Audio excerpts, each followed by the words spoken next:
கர்த்தருடைய பரிசுத்த நாமத்திற்கு மகிமையுண்டாவதாக.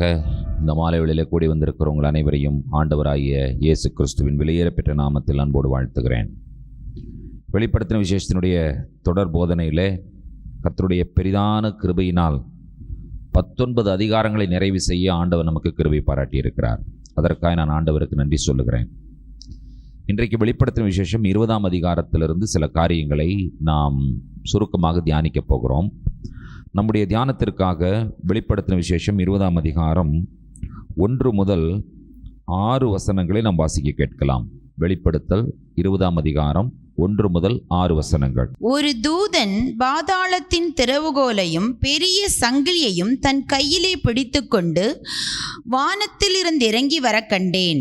பிசாஸ் என்றும் சாத்தான் என்றும் சொல்லப்பட்ட பழைய பாம்பாகிய வலு சர்ப்பத்தை அவன் பிடித்து அதை 1000 வருஷம் அளவும் கட்டி வைத்து அந்த 1000 வருஷம் நிறைவேறும் வரைக்கும் அது ஜனங்களை மோசம் போக்காதபடிக்கு அதை பாதாளத்திலே தள்ளி அடைத்து அதன் மேல் முத்திரை போட்டான்.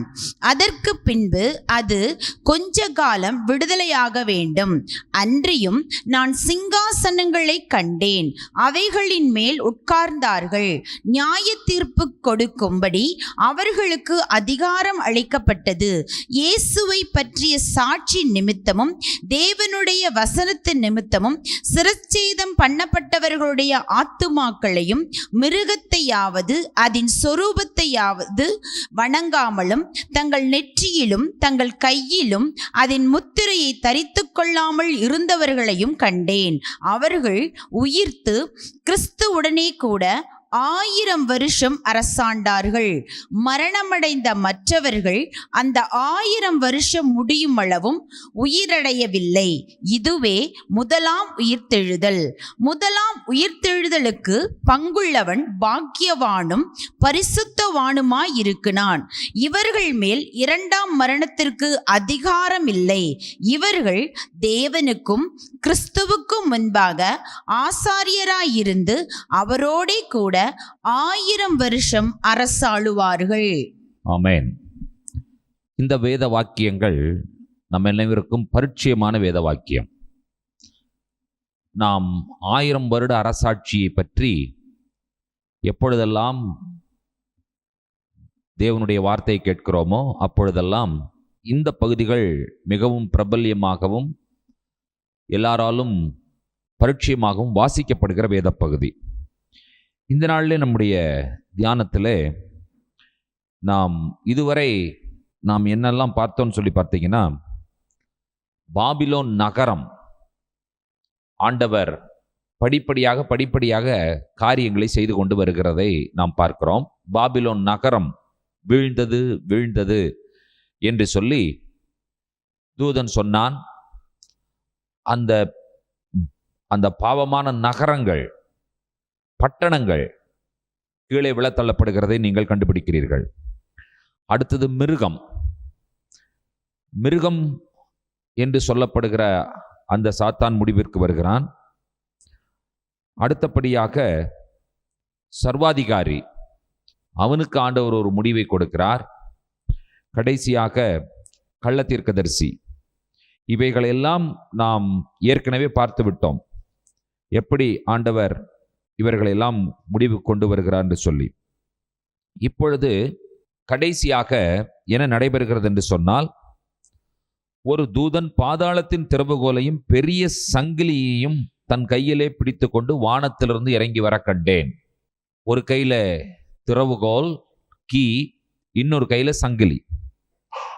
பிசாஸ் என்றும் சாத்தான் என்றும் சொல்லப்பட்ட பழைய பாம்பாக்கிய வலு சர்ப்பத்தை அவன் பிடித்து அதை 1000 வருஷம் அளவும் கட்டி வைத்து அந்த 1000 வருஷம் நிறைவேறும் வரைக்கும் அது ஜனங்களை மோசம் போக்காதபடிக்கு அதை பாதாளத்திலே தள்ளி அடைத்து அதன் மேல் முத்திரை போட்டான் என்று சொல்லி நாம் பார்க்கிறோம். அதாவது சாத்தான் தேவனால் முத்திரை போடப்படுகிறான், பாதாளத்தில் தள்ளி. கர்த்தர் தூதனை அனுப்பி சாத்தானை பிடிக்கிறார். சாத்தான் சங்கிலிகளினால் கட்டப்பட்டு பாதாளத்திலே அடைக்கப்படுகிறான். என்றைக்கு சாத்தான் ஒழிகிறானோ அன்றைக்கு தான் மனுக்குலத்திற்கு நிம்மதி, சந்தோஷம், சமாதானம், ஆசீர்வாதம். இல்லாவிட்டால் ஏதாவது ஒரு வகையிலே மனுக்குலம் இந்த பூமியிலே இருக்கிற சூழ்நிலைகளிலே ஒன்றில்லாவிட்டால் இன்னொன்று ஏதாவது ஒரு வேதனை, பிரச்சனை, பாடுகள், இதன் வழியாகத்தான் மனுக்குலம் போக வேண்டிய சூழ்நிலையில் இருக்கிறது. ரட்சிக்கப்பட்ட தேவனுடைய பிள்ளைகள் இதிலிருந்து விதிவிலக்கா என்று கேட்டால் இல்லை. ரட்சிக்கப்பட்ட தேவனுடைய பிள்ளைகளுக்கு இருக்கிற ஒரு நம்பிக்கை என்னவென்று சொன்னால், எப்பொழுதெல்லாம் நாம் பிரச்சனைகளுக்குள்ளாக போகிறோமோ அப்பொழுதெல்லாம் கர்த்தர் நம்மோடு இருக்கிறார். அதைத்தான் சங்கீதக்காரன் சொல்லுகிறார், நான் மரண இருளின் பள்ளத்தாக்கிலே நடந்தாலும் பொல்லாப்புக்கு பயப்படேன், தேவரீர் என்னோடு கூட இருக்கிறீர். உமது கோலும் உமது தடியும் என்னை தேற்றும். என் சத்துருக்களுக்கு முன்பாக நீர் எனக்கு ஒரு பந்தியை ஆயத்தப்படுத்தி என் தலையை எண்ணெயால் அபிஷேகம் பண்ணுகிறீர். எங்கேயாவது இதில் பார்த்தீங்கன்னு சொன்னால் என்னை பைபாஸ் பண்ணி தெரியாமல் சத்துருவுக்கு மறைச்சு கூட்டிகிட்டு போயிடுவீங்கன்னு எங்கேயா சொல்லியிருக்கானா? இல்லவே இல்லை. மரண இருளின் பள்ளத்தாக்கிலே நடக்கிற சூழ்நிலையை தான் சங்கீதக்காரன் சொல்லுகிறானா? இல்லாவிட்டால் இல்லை, அது வரும் பொழுது நீங்கள் வேற ரூட்டை மாற்றிடுவீங்கன்னு சொல்கிறானா? ரூட் மாறுறது கிடையாது, வழி அதுதான். எல்லாரும் இந்த பாடுகளின் வழியாக, பிரச்சனைகள் வழியாக, போராட்டங்களின் வழியாக, சத்துரு இருக்கும் வரை நாம் இதன் வழியாக கடந்து போகிறோம். வேதனைகள் தான். நீங்க நினைக்கலாம், நீங்க யோசித்து பார்க்கலாம், நாம ஜெபிக்கிறோம், வேதம் படிக்கிறோம், துதிக்கிறோம், கர்த்தரை ஆராதிக்கிறோம், ஒன்று இல்லாவிட்டால் இன்னொன்று பிரச்சனைகள் அடுத்தடுத்து வந்துட்டு தான் இருக்கு. இன்றைக்கு இது முடிஞ்சிருச்சு, ஓகே, இதோட நிம்மதியா இருக்கலாம் என்று சொல்லும் பொழுதுதான் இன்னொரு பூகம்பம் எங்கிருந்தாவது எப்படி வருதுன்னே தெரியாது, வேற ஒரு பிரச்சனை வரும். என்றைக்கு பிரச்சனை இல்லாமல் நாம் இருந்திருக்கிறோம் என்பதை நீங்கள் யோசித்து பாருங்கள். அந்த வாழ்க்கை என்று சொல்லும் பொழுது ஒரு புறம் மகிழ்ச்சி இருக்கிறது, இன்னொரு புறம் எப்பொழுதுமே வேதனைகள் இருந்து கொண்டுதான் இருக்கின்றன. ஆனால் நமக்கு இருக்கிற மிகப்பெரிய சந்தோஷம் என்னவென்று சொன்னால், இந்த வேதனைகளை கடந்து செல்வதற்கு, இந்த சோதனைகளை கடந்து செல்வதற்கு, இந்த பிரச்சனைகள் வழியாக நாம் கடந்து செல்வதற்கு கர்த்தர் நம்மோடு கூட இருக்கிறார், நம்மை நடத்தி கொண்டிருக்கிறார் என்பதுதான் நமக்கு மிகுந்த சந்தோஷத்தை தரக்கூடிய செய்தி. நமக்கு ஒரு மேலான நம்பிக்கை இருக்கிறது. அந்த நம்பிக்கை கிறிஸ்து. அதை இங்கே சொல்லும் பொழுது ஒரு மகிழ்ச்சியான செய்தி நமக்கு சொல்லப்படுகிறது. அது என்னவென்று சொன்னால், பிசாஸ் என்றும் சாத்தான் என்றும் சொல்லப்பட்ட பழைய பாம்பாகிய வலு சர்ப்பம், இந்த வலு சர்ப்பம் அல்லது இந்த சாத்தான் அல்லது பிசாசு என்று சொல்லப்படுகிற இந்த சர்ப்பம் ஏவாளை வஞ்சித்த அந்த பழைய பாம்பு. அதுக்கு பேர் தான் ஓல்டு சர்பன்ட்னு கொடுத்திருக்காங்க, பழைய பாம்பு. இப்போ எவ்வளவு பழையது என்று சொல்லி கேட்டால், ஆதியாகவும் எவ்வளவு பழையதோ அவ்வளவு பழையது இந்த பிசாஸ். இந்த பிசாசைக்கு ஒரு முடிவை கட்டும் வண்ணமாக ஆண்டவர் சங்கிலிகளினால் கட்டி பாதாளத்தில் தள்ளுகிறார் என்பது நமக்கு, நம்முடைய காதுகளுக்கு தேன் போல் பாய்கிறதான ஒரு அற்புதமான நற்செய்தி.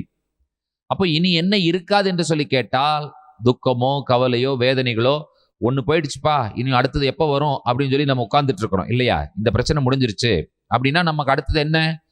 நம்ம எப்பவுமே மனுஷனுடைய எண்ணங்கள் பாருங்கள், இதோட முடிஞ்சிருச்சுப்பா, நம்ம நிம்மதியா இருக்கலாம் அப்படிங்கிற மாதிரி எண்ணங்களே தான் மனுஷனுக்கு இருக்கும். ஆனா இன்னொன்று வரும் பொழுது தான் அவனுக்கு அடுத்தது மனமே உடைந்து போற மாதிரி இருக்கும். ஆனா நம்ம எதிர்பார்ப்போட இருக்கணும், இது முடிஞ்சிருச்சு, இனி அடுத்தது வரும், எப்போ வருதுன்னு பார்த்துட்டு இருக்கலாம், ஓகே நம்ம வெயிட் பண்ணுவோம் அப்படின்னு சொல்லும் பொழுது நமக்கு ஏதாவது பிரச்சனை இருக்குமா? பிரச்சனை இருக்காது. நம்ம முடிஞ்சிருச்சு, நீ ஒண்ணுமே இல்லை, இனி எல்லாமே நல்லா போகும் அப்படிங்கிற பொழுதுதான் நமக்கு என்ன ஆகுறது சொல்லி பார்த்தீங்கன்னா, அடுத்தது வரும்பொழுது நமக்கு வேதனை வருகிறது. அப்போ நம்ம ஊழியக்காரங்க சொல்லிக் கொடுக்கணும். என்ன சொல்லிக் கொடுக்கணும்னு சொன்னா, தம்பி இது முடிஞ்சிருச்சுப்பா, இன்னொன்று அடுத்தது வரும், அதுக்கு நீ ரெடி ஆயிக்கோன்னு சொல்லிக் கொடுக்கணும். அப்படி யாராவது சொல்லிக் கொடுக்குறாங்களா? அப்படி யாருமே சொல்லிக் கொடுக்கறதில்ல. ஆனால் பைபிள் அப்படி சொல்லிக் கொடுக்குது இல்லை, வேதம் அப்படி சொல்லிக் கொடுக்கல. ஆண்டவர் அதை தானே சொல்லிக் கொடுக்குறாரு. அப்போ நம்ம என்ன பண்ணணும்னு சொன்னா, நம்மை நாமே தைரியப்படுத்திக் கொள்ள வேண்டும், நம்மை நாமே உற்சாகப்படுத்திக் கொள்ள வேண்டும், நம்மை நாமே அதற்கு தயார்படுத்திக் கொள்ள வேண்டும். தயார்படுத்தி அதை எதிர்கொண்டு தேவனுடைய பலத்தோடு கூட அதை மேற்கொள்ளுவதற்கு நாம் ஆயத்தமாக வேண்டும். அதற்காகத்தான் நாம் ஜெபிக்கிறோம், அதற்காகத்தான் நாம் வேதம் படிக்கிறோம், அதற்காகத்தான் நாம் கர்த்தருக்குள்ள நிலைத்து நிற்கிறோம்.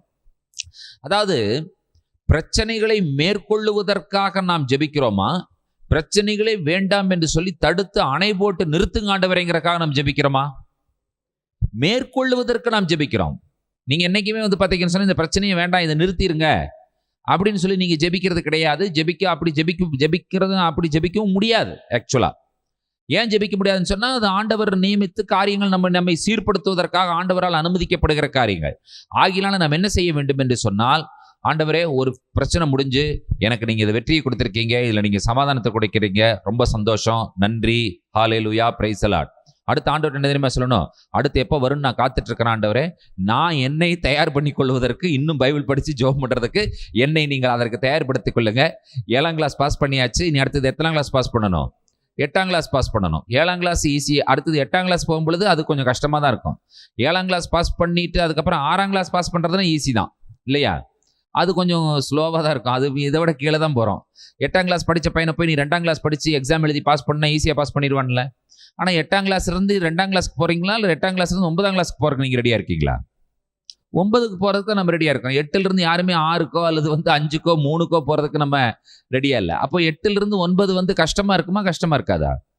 ஆமாம், கொஞ்சம் கஷ்டமாக தான் இருக்கும். அப்புறம் 9லிருந்து 10, ஆமாம். ஆனால் இந்த ஒவ்வொரு தேர்விலும் ஆண்டவர் நம்மோடு கூட இருக்கிறார். ஹல்லேலூயா.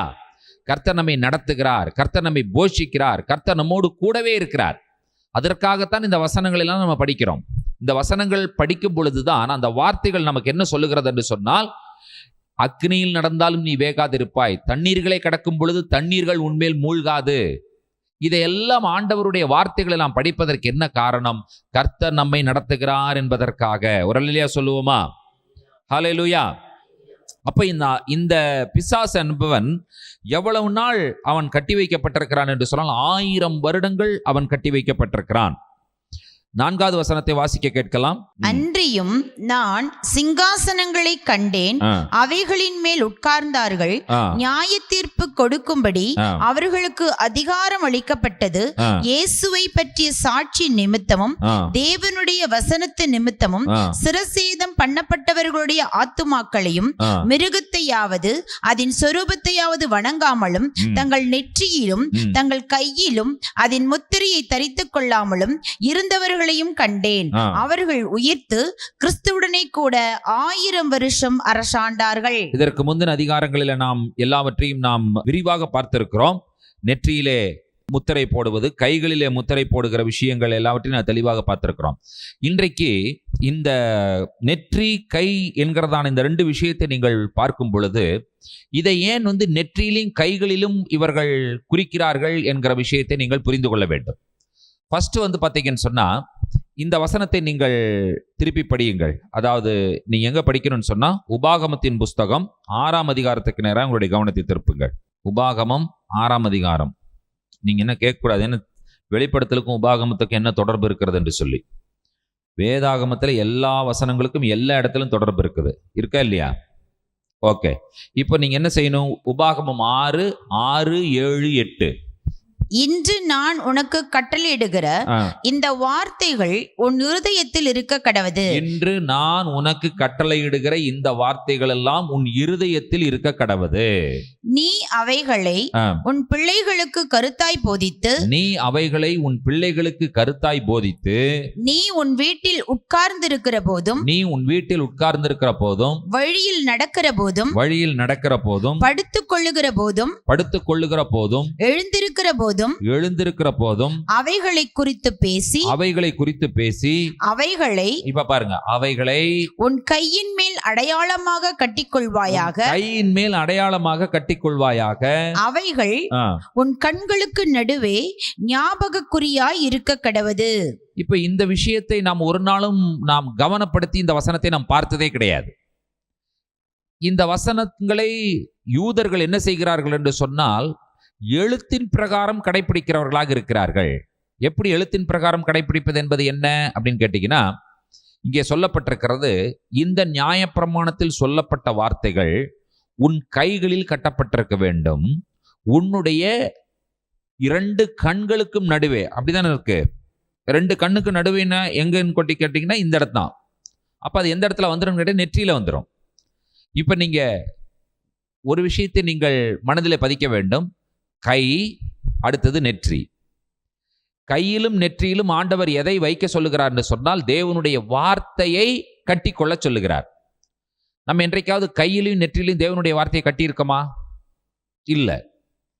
இதை யூதன் என்ன செய்கிறான் என்று சொன்னால், இதை எழுத்தின் பிரகாரம் எடுக்கிறான். எடுத்து என்ன செய்கிறான் என்று சொன்னால், டிஃபிலின் என்கிறதான ஒரு பாக்ஸ். கேள்விப்பட்டிருக்கீங்களா? டிஃபிலின் பாக்ஸ். டிஃபிலின் பாக்ஸ் நீங்க கேள்விப்பட்டிருக்க மாட்டீங்க, நிறைய பேர் அதை பார்த்திருக்க கூட மாட்டீர்கள். அவர்கள் என்ன செய்வார்கள் என்று சொன்னால், கருப்பு நிறத்திலான பெட்டி, ஒரு சின்ன ஸ்மால் லெதர் பாக்ஸ். அந்த லெதர் பாக்ஸ்குள்ள என்ன இருக்குன்னு சொல்லி கேட்டீங்கன்னு சொன்னா, உபாகமத்திலிருந்தும் யாத்திராகமத்திலும் இருந்தும் சில வசனங்கள் கைகளினால் எழுதப்பட்டு தோல் சுருளாக சுருட்டி அந்த பெட்டிக்குள்ளாக வைத்திருப்பார்கள். பெட்டியினுடனே நீங்க பெரிய ட்ரங்க் பெட்டி நினைச்சிடக்கூடாது இல்லையா? அல்லது நீங்க ஏர்போர்ட்ல சூட்கேஸ் எழுதிட்டு போறாங்களா, அந்த சூட்கேஸ் நினைச்சிடக்கூடாது. இது பாக்ஸ்னா ஸ்மால் பாக்ஸ், ரொம்ப சின்ன பெட்டி. அப்ப என்ன செய்வார்கள் என்று சொல்லி கேட்டால், இந்த இடத்துல அந்த பெட்டியை என்ன செய்வார்கள் என்று சொன்னால், இந்த இடத்துல கட்டுவார்கள். இந்த இடத்துல கட்டி அதில் ஒரு லெதர் ஸ்ட்ராப் இருக்கும். அந்த ஸ்ட்ராப் என்ன செய்வார்கள் என்று சொன்னால் 7 முறை அதை சுற்றுவார்கள். சுற்றி இந்த இடத்துல வரும்பொழுது வந்து பார்த்தீங்கன்னு சொன்னால் ஷீன்கிற லெட்டர் இருக்கும். அந்த இடத்துல ஷீன் போல அந்த லெட்டரை மாற்றுவார்கள். அப்போ இந்த இடத்துல இருக்கிற அந்த சின்ன கருப்பு கலர் பெட்டியில வசனங்கள் இருக்கும். அதை 7 முறை சுற்றிவார்கள். சுற்றி இந்த இடத்துல ஷீன் போல வைத்துக் கொள்வார்கள். அப்போ கையிலே தேவனுடைய வார்த்தை அடையாளமாய் கட்டி இருக்கிற தேவனுடைய வார்த்தை. அதற்கப்புறம் இன்னொரு ஸ்மால் பாக்ஸ் இருக்கும். அதை வந்து 2 புருவங்களுக்கு நடுவில் இருக்கிற அந்த நெற்றியிலே அதை கட்டுவார்கள். அந்த ஸ்மால் பாக்ஸ்குள்ளேயும் வசனங்கள் இருக்கும். அதுல பாத்தீங்கன்னா ஷீன்கிற எழுத்து பொறிக்கப்பட்டிருக்கும். இந்த பெட்டியில ஷீன் இருக்காது. அந்த ஷீனுக்கு பதிலாக இந்த கையில் இருக்கிற இந்த இடத்துல ஷீன் என்கிறதான விஷயத்தை அவர்கள் அந்த தோல் சுருளி அவர்கள் உருவாக்கி விடுவார்கள். ஷீன் மட்டும் ஷீன், டாலத், யோது 3 கொண்டு வருவாங்க. அப்போ அது ஷெடா என்கிறதான வார்த்தை. இந்த இடத்துல பெட்டியில வந்து இந்த இடத்துல ஷீன் உருவாக்க முடியாதனால பாக்ஸ் மேலேயே ஷீன்கிற எழுத்து இருக்கும். அதை வந்து நெற்றியில கட்டி பின்னால கயிறு தொங்கிட்டு இருக்கும். இப்ப நெற்றியிலும் தன்னுடைய கை அவர்களுடைய கையிலும் எது இருக்க வேண்டும் என்று சொன்னால் தேவனுடைய வார்த்தை இருக்க வேண்டும். இந்த தேவனுடைய வார்த்தை இருக்காமல் இருந்தால், அங்க வசனம் என்ன சொல்லப்பட்டிருக்கிறது? வெளிப்படுத்தல் 20ஆம் அதிகாரத்தில் என்ன சொல்லப்பட்டிருக்கிறது நீங்க கவனிச்சீங்களா? தங்கள் நெற்றியிலும் தங்கள் கையிலும் அதன் முத்திரையை தரித்துக் கொள்ளாமலும் இருந்தவர்களையும் கண்டேன். யார் முத்திரையை தரித்துக் கொள்ள மாட்டார்கள் நெற்றியிலும் கையிலும்? யூதர்கள்னு சொல்லக்கூடாது. யார் தேவனுடைய வார்த்தையை தரித்திருக்கிறார்களோ அவர்கள் பிசாசினுடைய முத்திரையை நெற்றியிலும் கையிலும் என்ன செய்ய மாட்டார்கள்? தரித்துக் கொள்ள மாட்டார்கள். நீங்க யோசித்து பாருங்கள், பார்க்கலாம். உங்களிடத்துல ஒரு பைபிளை நீங்க இப்படி வச்சுட்டு நிக்கிறீங்க. வேற ஏதாவது புஸ்தகத்தை உங்கள் கையில கொடுக்கணும்னு சொன்னா ஃபர்ஸ்ட் எதை வாங்கணும்? இதை வாங்கணும். இதை கீழே வச்சாதான் நீங்க அடுத்த புஸ்தகத்தை எடுக்க முடியும். இதை கீழே வைக்காமல் அடுத்த புஸ்தகத்தை எடுக்க முடியாது. உங்களிடத்துல ஒருத்தர் வந்து கொடுக்கிறார், இந்த பைபிள் இப்படி வச்சுட்டு பிடிச்சிட்டு நல்லா நிக்கிறீங்க, அழகா இப்படி நிக்கிற உங்கள்கிட்ட சொல்றார், சார் இந்த புஸ்தகத்தை வாங்கிக்கோங்கன்னு சொல்லும் பொழுது நீங்க என்ன சொல்லுவீங்க? சார் ஏற்கனவே இந்த நான் புஸ்தகத்தை வச்சிருக்கேன், இது எனக்கு போதும். இல்லை சார் இதையும் வாங்கிக்கோங்கன்னு சொன்னா நீங்கள் இதை கீழே வைத்தால் தான் இதை வாங்க முடியும். கீழே வைப்போமா நம்ம இந்த புஸ்தகத்தை? வைக்கவே மாட்டோம். ஏற்கனவே நெற்றிகளிலும் தங்கள் கைகளிலும் தேவனுடைய நாமத்தை தரித்து கொண்டிருக்கிற ஜனங்களால் தான் என்ன செய்ய முடியாது என்று சொன்னால், பிசாசினுடைய முத்திரையை நெற்றிகளிலும் கைகளிலும் வாங்க முடியாது. புரிந்துதா உங்களுக்கு? அதாவது இது மிக அழகாக சொல்லப்பட்டிருக்கிற ஒரு அற்புதமான வார்த்தை. நெற்றியிலும் தங்கள் கையிலும் அதன் முத்திரையை தரித்து கொள்ளாமலும் இருந்தவர்களையும் கண்டேன். இருதயத்தில் தேவனுடைய வார்த்தையை எழுதி வைத்து விட்டோம் என்று சொன்னால் பிசாசினுடைய வார்த்தைகளுக்கு அங்கே இடமில்லாமல் போய்விடும். ஆகினாலும் நாம் என்ன செய்ய வேண்டும் என்று சொன்னால், நம்முடைய வாழ்க்கையில யாருக்கு நம்முடைய வாழ்க்கையை நாம் ஒப்புக் கொடுக்கிறோமோ அவர்களுடைய வார்த்தையை நம்முடைய இருதயத்தில் நாம் எழுதி வைத்துக் கொள்ள வேண்டும். சிலர்லாம் வந்து பார்த்தீங்கன்னு சொன்னா, வாழ்க்கையில ஒரு ஆண் ஒரு பெண்ணையோ ஒரு பெண் ஒரு ஆணையோ திருமணம் ஆவதற்கு முன்பு விரும்பும் பொழுது, என்னுடைய வாழ்க்கையை உனக்கே நான் ஒப்புக் கொடுக்குறேன்னு சொல்லி பச்சை எழுதிடுவான். எழுதினதே வேலை முடிஞ்சது, அவ்வளவுதான். வாழ்க்கை என்ன செய்ய முடியாது என்று சொன்னால் அதற்கு பிறகு மாற்றவே முடியாது. அதற்கு பிறகு நீங்கள் அது அது வந்து ஏதாவது உடஞ்சு போயிருச்சு, அது வந்து கசந்து வேணான்னு சொல்லிட்டாங்க அப்படின்னு சொன்னா, இவனுக்கோ அல்லது அந்த பெண்ணுக்கோ அடுத்த வாழ்க்கை என்று சொல்லுவது எப்படிதான் இருக்குங்கிறீங்க? அது பிசாசு பிடிச்ச வாழ்க்கை தான். அதற்கப்புறம் வாழ்க்கை எங்க போகுது எப்படி போகுதுன்னு சொல்லவே முடியாது. யாரை திருமணம் செய்வது அடுத்தது? யோசித்து பாருங்கள். அவங்க கேட்பாங்க, இது யாருடைய பெயர் அப்படின்னு சொன்னா நீங்க என்ன சொல்லணும்? எங்களுடைய எங்களுடைய பாட்டிக்கு ஒரு அம்மா இருந்தாங்க, அவங்க பேரை நான் எழுதி வச்சிருக்கிறேன். அடாடாடாடாடாடா, பாட்டி பேரையே எழுதாத நீயே பாட்டியோட அம்மா பேரை நீ கையில எழுதி வச்சிருந்தீங்கன்னா, ஏன்னா அதுக்கு தான் ரெக்கார்டு இருக்காது இல்லையா? ஏதாவது ஒரு பொம்பளைங்க பேர் எழுதி வைக்கும் பொழுது பாட்டிக்கினுடைய அம்மா பேர் நான் எழுதி வச்சிருக்கேன்னு சொல்லும் பொழுது ரெக்கார்டு எங்க போய் பார்க்கறது? அம்மாவை கேட்டாலே சொல்ல மாட்டாங்க. பாட்டி பேர் வேணா தெரியும், பாட்டியோட அம்மா பேர் கேட்டா அம்மாவே சொல்ல மாட்டாங்க. இது இருந்திருக்கும் போல தெரியுதுமா, அவன் அப்படி எழுதி வச்சிருக்காமா அப்படிங்கிற மாதிரி சொல்லிட்டு போயிடுவாங்க இல்லையா? அப்ப எழுதினது எழுதினதே. நான் ஏன் இதை சொல்லுகிறேன் என்று சொன்னால், தேவனுடைய வார்த்தையினால் உங்களுடைய இருதயம் எழுதப்பட்டிருந்தால் திரும்ப என்ன செய்ய முடியாது என்று சொன்னால், பிசாசினால் அந்த வார்த்தைகளை எடுக்க முடியாது. வேறு வார்த்தைகள் உள்ளே வராது. அடுத்தவன் உள்ளே நுழைவதற்கு வாய்ப்பில்லை. பிசாசு உள்ளே நுழைவதற்கு வாய்ப்பில்லை. ஏனென்று சொன்னால் அங்கே என்ன எழுதப்பட்டிருக்கிறது?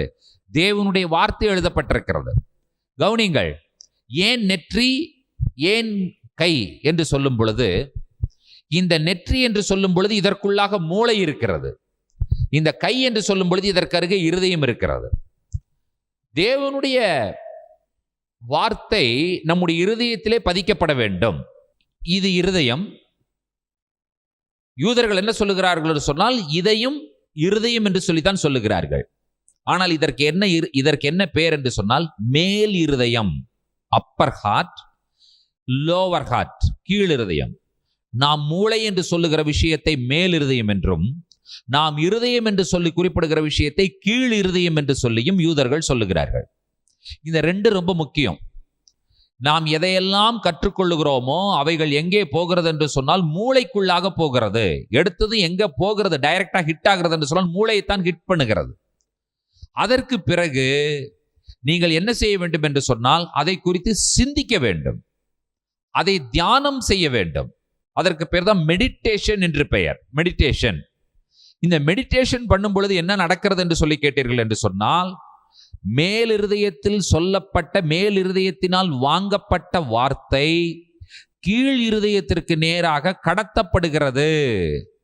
இந்த மெடிடேஷன் என்று சொல்லுகிறதை இன்னொரு நம்முடைய புரிந்து கொள்ளுகிற மொழியிலே சொல்ல வேண்டும் என்றால், ஒரு மாடு மேய்வதற்காக செல்லும் பொழுது வேக வேகமாக தனக்கு கிடைக்கிற புல் என்கிற ஆகாரத்தை சாப்பிட்டு விடுகிறது. அதற்கு பிறகு அது என்ன செய்கிறது என்று சொன்னால், படுத்திருக்கும் பொழுது மெதுவாக தான் சாப்பிட்ட ஆகாரத்தை வெளியே கொண்டு வந்து அசை போடுகிறது. அசை போட்டு என்ன செய்கிறது என்று சொன்னால், அது திரும்பவுமாக தன்னுடைய வயிற்றுக்குள்ளாக அதை தள்ளுகிறது. நீங்கள் என்ன செய்ய வேண்டும்? கர்த்தருடைய வார்த்தை பிரசங்கிக்கப்படும் பொழுது அதை வேகமாக 1 மணி நேரத்தில் சொல்லுகிற விஷயங்களை நீங்கள் உள்ளே கேட்டு மூளைக்குள்ளாக நீங்கள் கொண்டு போக வேண்டும். மூளைக்குள்ளாக கொண்டு போகப்படுகிற வார்த்தை திரும்பவுமாக அது வெளியே எடுக்கப்பட்டு தியானம் செய்து அசை போட்டு அதை இருதயத்திற்கு கொண்டு வந்து விட வேண்டும். மூளையிலேயே வார்த்தை இருக்கும் என்று சொன்னால் அதனால் எந்த பிரயோஜனம் இல்லை. மூளை அறிவினால் ஒரு மனிதன் எதையும் சாதிக்க முடியாது. அதுதான் சொல்லுவார்கள், முழங்காலால் சாதிக்க முடியாததை மூளையினால் சாதிக்க முடியாது என்று சொல்லுவார்கள். கேள்விப்பட்டிருக்கீங்களா நீங்க? முழங்கால் சாதிக்காததை மூளை சாதிக்காது. அப்ப மூளை என்று சொல்லும் பொழுது அது தேவைதான். அந்த டைமுக்கு அதை எடுத்துக்கும். அதற்கு பிறகு அது மூளையிலே இருக்கக்கூடாது. மூளையை காலி பண்ணணும். நீங்க காலி பண்ணுனா தான் திரும்ப என்ன செய்ய முடியும் என்று சொன்னால், திரும்பவுமாக அந்த மூளைக்குள்ளாக நீங்கள் கொண்டு வர முடியும். மூளையை காலி பண்ணாமல் விஷயங்களை நீங்கள் வாங்கிக் கொண்டே இருப்பீர்கள் என்று சொன்னால், மூளையிலே தலை என்னாகிவிடும்? தலை கனமாகிவிடும். தலை கனம் என்று சொல்லுகிறார்கள். தலை கனமானால் இருக்க உடம்பை விட தலை பெருசாச்சுன்னு சொன்னா மனுஷன் நிக்க முடியாது, கீழே தான் விழுவான். அதான் பிடிச்ச அவனுக்கு தலைக்கணம் வந்துருச்சு, என்னைக்கு விழுவான்னு தெரியாதுன்னு சொல்றாங்க. கேள்விப்பட்டிருக்கீங்களா நீங்க? அவனுக்கு தலைக்கணம் வந்துருச்சுப்பா, என்றைக்கு அவன் கீழே விழுவான் என்று தெரியாது. தங்களுடைய நெற்றிகளிலாவது கைகளினாலாவது அவனுடைய முத்திரையை தரித்து கொள்ளாமல் இருந்தவர்களையும் கண்டேன் என்று சொல்லுகிறார். இப்ப ஆதியிலேயே பிரமாணத்திலே ஆண்டவர் என்ன சொல்லி இருக்கிறார்? இந்த பிரமாணத்தினுடைய வார்த்தைகள் உன்னுடைய நெற்றியிலும் உன்னுடைய கைகளிலும் இருக்க கடவது. இது ஏதோ நெற்றி என்று நினைக்க கூடாது, பிரைன், கை என்று நினைக்க கூடாது, ஹார்ட். ரெண்டு ரொம்ப ரொம்ப இம்பார்ட்டன்டான ஆர்கன். ஒரு மனிதன் சிந்திப்பதற்கு, ஒரு மனிதன் உயிரோடு இருப்பதற்கு. ஒரு மனிதன் சிந்திக்கிறான் என்று சொன்னால் தான் அவன் உயிரோடு இருக்கிறான் என்று பொருள். ஒரு மனிதன் உயிரோடு இருக்கும் பொழுது மட்டும்தான் அவனால் சிந்திக்க முடியும், காரியங்களை நடத்த முடியும். இப்ப உங்களுக்கு புரியுதா ஏன் நெற்றியை சொல்லி இருக்கிறார், ஏன் கைகளை சொல்லி இருக்கிறார் என்பது உங்களுக்கு புரியுதா? உங்களுக்கு இதை பிசாசு என்ன செய்கிறான் என்று சொன்னால், நம்முடைய மூளையையும் நம்முடைய இருதயத்தையும் அவன் பிடித்து கொண்டு அவனுடைய ஆட்சியை செலுத்த அவன் ஆயத்தமாய் இருக்கிறான். யார் பாக்கியவான்கள் என்று சொன்னால், பிசாசினுடைய வார்த்தைகளை எடுத்துக்கொள்ளாமல், பிசாசினுடைய வார்த்தைகளை இருதயத்திலும் நெற்றியிலும் தரித்து கொள்ளாமல், தேவனுடைய வார்த்தையினால் எழுதப்பட்டு தேவனுடைய வார்த்தையினாலே நடத்தப்படுகிறவர்கள் பாக்கியவான்கள். பிசாசு எழுதுறதற்கு முன்னாலும் நம்ம எழுதிடணும். முதல்லையே எதை எழுதிடணும்? தேவனுடைய வார்த்தையை நம்முடைய இருதயத்தில் எழுதிவிட வேண்டும். வேதம் சொல்லுகிறது, தேவன் அருளிய வார்த்தை அவர்களுடைய இருதயத்தில் இருக்கிறது. எதனால தேவன் அருளிய வார்த்தை அவர்களுடைய இருதயத்தில் வைக்கிறது என்று சொன்னால், சங்கீதக்காரன் சொல்லுகிறார் 119 சங்கீதம் 111 வசனத்திலே, Lord, I have kept your word in my heart so that I might not commit sin against you. 119:11 தான வசனம். நான் உமக்கு விரோதமாய் பாவம் செய்யாதபடிக்கு, நான் உமக்கு விரோதமாய் பாவம் செய்யாதபடிக்கு உமது வாக்கை, உம்முடைய வார்த்தையை என் இருதயத்தில் வைத்து வைத்தேன். உம்முடைய வார்த்தையை என்னுடைய இருதயத்தில் வைத்து வைத்தேன் என்று சொல்லி சங்கீதக்காரன் சொல்லுகிறார். பிரியமான தேவனுடைய பிள்ளைகளே, ஏன் பிசாசு நெற்றியையும் கையிலும் தன்னுடைய அடையாளத்தை போட விரும்புகிறான் என்கிறது உங்களுக்கு புரிஞ்சுதா? இப்போ வேற எங்கேயாவது வேற எதையாவது உறுப்புகளை சொல்லியிருக்கலாம்ல, இல்லையா? மூக்க சொல்லியிருக்கலாம், காதை சொல்லியிருக்கலாம், வயிறை சொல்லியிருக்கலாம், எத்தனையோ இடங்கள் இருக்கிறது சரீரத்தில். முதுக கூட சொல்லியிருக்கலாம். முதுகில் போட்டுட்டு சட்டை போடாமல் பிறந்தீங்கன்னா எல்லாரும் என்னை பார்ப்பார்கள்னு சொல்லியிருக்கலாம். ஏன் இங்கே நெற்றியும் கையும் சொல்லப்பட்டிருக்கிறது என்று சொன்னால், தோராவிலே பிரமாணத்திலே நெற்றியும் கையும் சொல்லப்பட்ட ஒரே காரணத்தினாலே தான் பிசாசும் நெற்றியும் கையையும் பிடிக்கிறான்.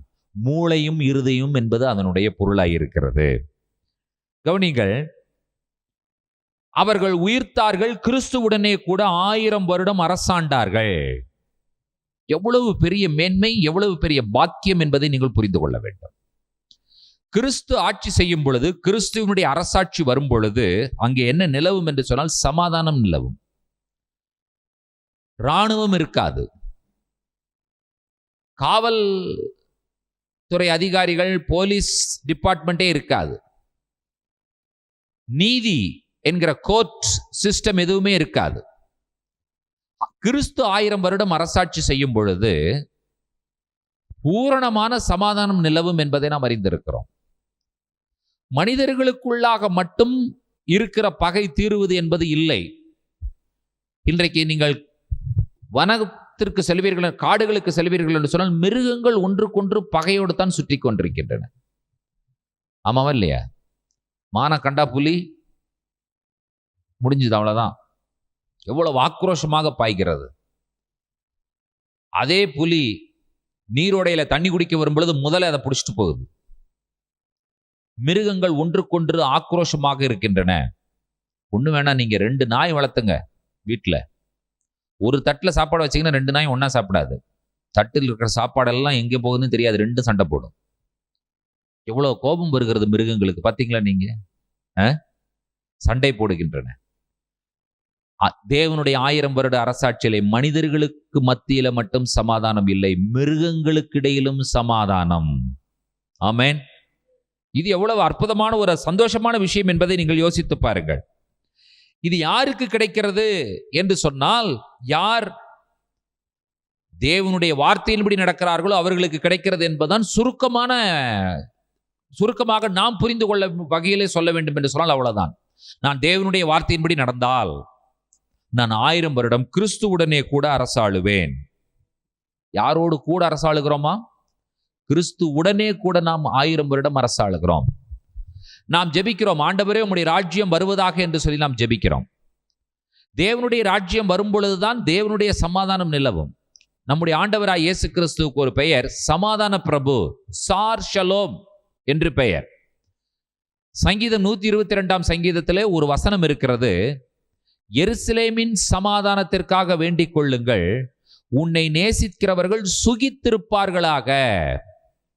எருசலேமின் சமாதானத்திற்காக வேண்டிக் கொள்ளுங்கள் என்பதனுடைய பொருள், ஆண்டவரே அங்கே நடக்கிற போரெல்லாம் நிற்கட்டும் என்று சொல்லுவதனுடைய பொருள் அல்ல.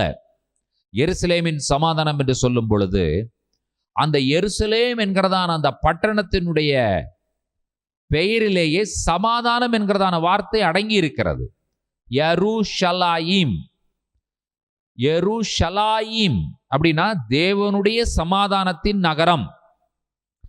பிசாசு அந்த நகரத்திலே சமாதானம் இருக்கக்கூடாது என்று சொல்லி அவன் போராடி கொண்டிருக்கிறான்.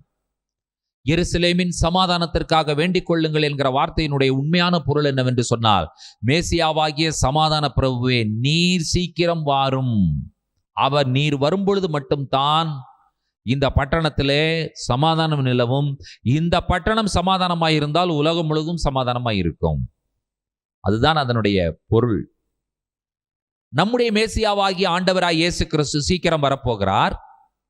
நம்முடைய புரிந்து கொள்ளுதல் வேதத்தின்படி கர்த்தருடைய வார்த்தை என்ன சொல்லுகிறது என்று சொன்னால், ஒலிவமலையில் அவருடைய பாதங்கள் வந்து நிற்கும். ஒலிவமலையில் இருந்து அவர் என்ன செய்வார் என்று சொன்னால், மேற்கு நோக்கி நகர்ந்து செல்லுவார், நடந்து செல்லுவார். கிழக்கே ஒலிவமலை, மேற்கே சியோன் மலை. அந்த மேற்கே அவருடைய பாதங்கள் சியோன் மலையில் இருக்கிற தேவாலயத்தை நோக்கி அவருடைய மகிமை பிரகாசமாய் உள்ளே பிரவேசிக்கும். அப்பொழுது சியோன் என்று சொல்லப்படுகிற அந்த எருசலேம் என்கிறதான அந்த இடத்திலிருந்து பூமி முழுவதையும் 1000 வருடம் சமாதானமாக ஆட்சி செய்வார் என்று சொல்லி சொல்லப்பட்டிருக்கிறது. இந்த வசனங்களெல்லாம் நாம் படிக்கிறோம். ஆனால் நமக்கு ஒரு பெரிய பூரணமான நம்பிக்கை வர வேண்டும், விசுவாசம் வர வேண்டும். ஒரு நாள் வரும், இந்த 1000 வருட அரசாட்சியில் நான் இருக்க போகிறேன் என்கிறதான விஷயத்தை நாம் அறிக்கை செய்யும் பொழுது உள்ளத்தை நிரப்புகிற அந்த சமாதானத்தை உங்களால் உணர முடியும். இல்லை ஏதோ வசனம் சொல்லப்பட்டிருக்கிறது, இது என்னைக்கு நடக்க போதோ, யாருக்கு நடக்க போதோ, என்னுடைய காலத்தில் நடக்க போகிறதோ என்கிறத நினைக்கக்கூடாது. இங்கே என்ன சொல்லப்பட்டிருக்கிறது என்று சொன்னால், மரணமடைந்த மற்றவர்கள் அந்த 1000 வருஷம் முடியும் அளவும் உயிரடையவில்லை. இதுவே முதலாம் உயிர்த்தெழுதல். மற்றவர்கள் யாரும் உயிரடைய மாட்டார்கள். அந்த ஆட்சியிலே பங்கெடுக்கிறவர்கள் யார் என்று சொன்னால், முழுவதுமாக தேவனுடைய வார்த்தையை நம்பினவர்கள். ஆட்சி செய்பவர்கள் யார் என்று சொன்னால், முழுவதுமாக தேவனுடைய வார்த்தையை நம்பினவர்கள். ஒன்றை நீங்கள் புரிந்து கொள்ள வேண்டும், இங்கே கிறிஸ்துவுடனே கூட 1000 வருடம் அரசாட்சி செய்கிறவர்கள் எல்லாருமே ஆட்சியாளர்கள். நான் உங்களை ஆட்சி செய்வது, நீர் எங்களை ஆட்சி செய்வதுங்கிற வேலைக்கு இடம் கிடையாது.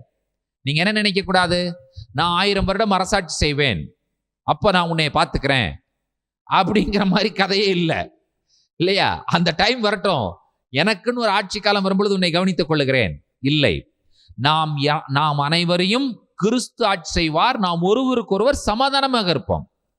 பிரச்சனை எப்ப வருகிறது என்று சொல்லி கேட்டால், ஒருவன் ஆட்சி செய்து இன்னொருவன் கீழே உட்கார்ந்து இருக்கும் பொழுதுதான் பிரச்சனை வருது. எல்லாருமே மேலதான் இருக்கிறோம், எல்லாருமே ஆட்சியாளர்கள்னா பிரச்சனை வராதுல்ல. நீங்க கேட்கலாம், உங்களுடைய பதவி என்னன்னு கேட்கும் பொழுது சொல்லலாம், நான் பிரசிடென்ட். அப்ப நீங்க என்ன? நானும் பிரசிடென்ட். எத்தனை பேர் இருக்காங்களோ அத்தனை பேரும் பிரசிடென்ட் தான், பிரச்சனை இல்லை. இது பிரசிடென்ட் ஆயிருந்து ஒருத்தர் பிரசிடென்ட் ஆயிருந்து, அதற்கப்புறம் இன்னொருத்தர் செக்ரட்டரி இருந்து, அப்புறம் இன்னொருத்தர் ட்ரெஷரரா போட்டு, இன்னொருத்தர் வைஸ் செக்ரட்டரியா போட்டு, அதற்கப்புறம் மெம்பர்கள் என்று சொல்லி போட்டு, இவங்கெல்லாம் என்ன சொல்றாங்களோ அதை தான் நீங்க கேட்கணும்னு சொல்லும் பொழுதுதான் அவன் சொல்லுவான், என்னப்பா அப்படி என்னப்பா நம்ம அவனை கேட்க வேண்டியது இருக்கு. அப்படி இல்லை சார், இன்னொரு ஆட்சி வரப்போகிறது. அந்த ஆட்சியில மெம்பருங்கிற ஆளே கிடையாது. 1000 பேர் இருந்தாலும் 1000 பேரும் தலைவர்கள், 1000 பேரும் பிரசிடென்ட். ஆமேன். யாரை ஆட்சி செய்ய போகிறோம்? நம்மை நாமே ஆட்சி செய்து கொள்ள போகிறோம். யார் நம்மை ஆட்சி செய்ய போகிறார்? கிறிஸ்து நம்மை ஆட்சி செய்ய போகிறார். அப்ப பிசாசே கிடையாது, சத்துருக்களே கிடையாது. அப்ப நமக்கு ஒவ்வொரு நாளும் பிரச்சனை தீர்த்து வைக்கணுங்கிற வழியே இல்லைல்ல. பிசாசு இருக்கும் பொழுதுதான் நம்ம என்ன செய்கிறோம்? பிரச்சனை வருகிறது. பிரச்சனை வந்த உடனே ஓகே ஜெபம் பண்றோம். ஜெபம் பண்ண உடனே கவுன்சில் வேண்டியது இருக்கு. ஒன்றும் முடியலன்னு சொன்னா ஓகே இது என்னால் முடியாதுப்பா, போய் போலீஸ் ஸ்டேஷனுக்கு போகிறோம். போலீஸ் ஸ்டேஷன்லையும் முடியாதுன்னு சொன்னா இல்லப்பா நீங்க கோர்ட்ல போட்டு பார்த்துக்கோங்கிறோம். அதற்கு பிறகு கோர்ட்டுக்கு போனா அவன் பணம் கேட்கறான். அது 1000 வருட அரசாட்சி போல நீண்டு கொண்டே போகிறது. 10 வருஷம் 20 வருஷம் சிவில் கோர்ட்னு. என்னைக்கு நம்ம அந்த கோர்ட்ல இருந்து நம்ம தீர்ப்பு வாங்கிட்டு வந்து நம்மளுடைய பிரச்சனைக்கு நம்ம முடிவு கொண்டு வந்து இந்தப்பா தீர்ப்பு வந்திருக்குன்னு சொல்லும் பொழுது அவனே இருக்க மாட்டான். அதற்கு பிறகு இப்படியெல்லாம் போய்கொண்டிருக்கிற உலகம். ஆனால் 1000 வருட அரசாட்சி என்பது அப்படி அல்ல. அது சமாதானம், சமாதானம், சமாதானம், சமாதானம் மட்டுமே. அது எருஷலாயிம். அது தேவனுடைய சமாதானத்தின் நகரம். சமாதான பிரபுவாக இயேசு வீற்றிருக்கிறார். ஹல்லேலூயா. இதிலே மரணம் அடைந்த மற்றவர்கள் யாரும் அதிலே உயிர்த்தெழ முடியாது. இது முதலாம் உயிர்த்தெழுதல். முதலாம் உயிர்த்தெழுதலுக்கு பங்குள்ளவன் பாக்கியவானும் பரிசுத்தவானுமாய் இருக்கிறான். மரணம் 2 மரணம் இருக்கிறது என்று சொல்லப்பட்டிருக்கிறது. முதலாம் மரணம், 2ஆம் மரணம் என்று சொல்லி. முதலாம் மரணம் நம்மை சரீரப்பிரகாரமாக மற்றவர்களை விட்டு பிரிக்கிறது. ஒரு மனிதன் மரிக்கிறான் என்று சொன்னால் அவன் சரீரப்பிரகாரமாக தன்னுடைய நண்பர்கள், உறவினர்கள், ஊர் ஜனங்கள், உற்றார் உறவினர்கள் இவைகளை விட்டு அவன் பிரிந்து போகிறான். 2ஆம் மரணம் என்று சொல்லும் பொழுது அந்த மரணம் தேவனை விட்டு நம்மை பிரிக்கக்கூடிய மரணமாய் இருக்கிறது. அதுதான் ரொம்ப டேஞ்சரான விஷயம். நாம் எதற்கு பங்குள்ளவர்களாக மாறக்கூடாது? 2ஆம் மரணத்திற்கு நம்மேல் அதிகாரம் இல்லை என்று சொல்லும் பொழுது, எப்பொழுது என்று சொன்னால் நாம் தேவனுடைய பிள்ளைகளாய் இருக்கும் பொழுது 2ஆம் மரணத்திற்கு நம்மேல் அதிகாரம் இல்லை என்பதை நீங்கள் புரிந்து கொள்ள வேண்டும். இப்பொழுது இந்த மக்கள் என்ன செய்கிறார்கள் என்று சொன்னால், தேவனுக்கும் கிறிஸ்துவுக்கும் முன்பாக ஆசாரியராய் இருந்து அவரோடே கூட 1000 வருடம் அரசாளுவார்கள் என்று சொல்லப்பட்டிருக்கிறது.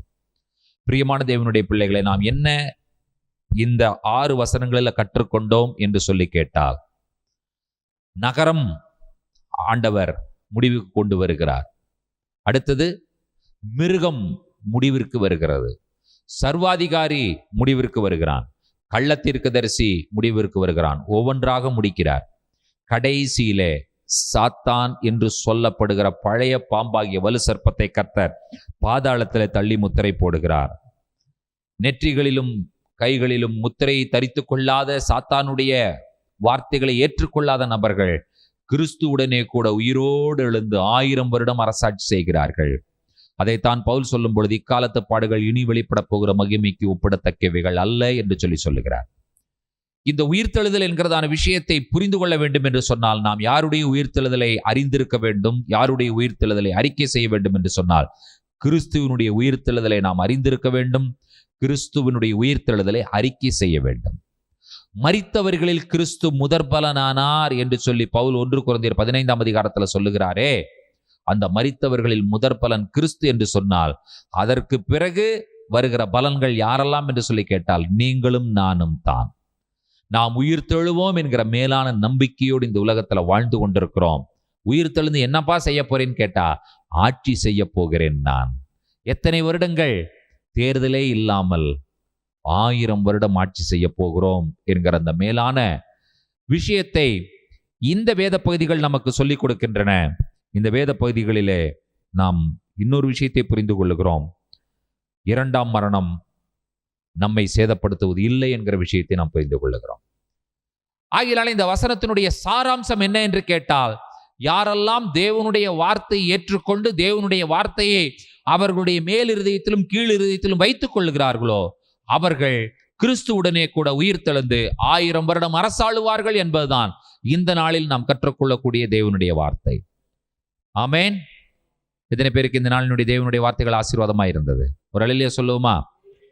கண்களை மூடி ஜெபிப்போம். கிருபையுள்ள பிதாவே, இந்த நல்ல மாலை பொழுதே உம்முடைய கரத்தில் நாங்கள் சமர்ப்பணம் செய்து ஜெபிக்கிறோம். இந்த நாளில் நாங்கள் கற்றுக்கொண்ட தேவனுடைய ஜீவனுள்ள வார்த்தைக்காய் ஸ்தோத்திரங்களை சொல்லுகிறோம். இந்த வார்த்தைகள் எங்களுக்கு மிகவும் ஆசீர்வாதமாக இருக்கிறது. நகரம், ஆண்டவரே, மிருகம், அதை தொடர்ந்து கள்ளத்தீர்க்கதரிசி, அதை தொடர்ந்து சர்வாதிகாரி, அதை தொடர்ந்து பழைய பாம்பாகிய பெரிய வலு சர்ப்பம், இவைகளை எல்லாவற்றையும் முடிவிற்கு கொண்டு வந்து, ஆண்டவரே, நெற்றிகளிலும் கைகளிலும் சாத்தானுடைய நாமத்தை முத்திரையை தரித்துக் கொள்ளாமல் தேவனுடைய வார்த்தையை தரித்துக் கொண்டிருக்கிற ஜனங்களே, நீர் உம்முடனே கூட 1000 வருடம் அரசாட்சி செய்ய வைக்கிறேன். அந்த மேலான பாக்கியமான நாளை நாங்கள் எதிர்பார்க்கிறோம். 2ஆம் மரணத்தினால் நாங்கள் சேதப்படுவதில்லை என்கிற வாக்கு தத்தத்திற்காக ஸ்தோத்திரங்களை சொல்லுகிறோம். வசனம் கேட்ட தேவனுடைய பிள்ளைகளை நிறைவாய் ஆசீர்வதியும். துதியும் கனமும் மகிமையும் உமக்கு ஏறெடுக்கிறோம். இயேசு கிறிஸ்துவின் வல்லமையுள்ள நாமத்தில் வேண்டிக் கொள்கிறோம் பிதாவே, ஆமேன். நம்முடைய கர்த்தராகிய இயேசு கிறிஸ்துவின் கிருபையும் பிதாவாகிய தேவனுடைய அன்பும் பரிசுத்த தேவாவியானவருடைய அன்யோன்ய ஐக்கியமும் சிநேகமும் நம்ம நீரோடும் கூட கர்த்தருடைய வருகை பரியந்தம் நீடித்து நிலைத்திருப்பதாக. ஆமேன். என் ஆத்துமாவே கர்த்தரை ஸ்தோத்திரி, என் முழு உளமையுடைய பரிசுத்த நாமத்தை ஸ்தோத்திரி. என் ஆத்துமாவே கர்த்தரை ஸ்தோத்திரி, கர்த்தர் செய்த சகல உபகாரங்களையும் மறவாதே. Amen, amen, amen. Praise the Lord. ஷலோம். God bless you. கர்த்தர் உங்களை ஆசீர்வதிப்பாராக.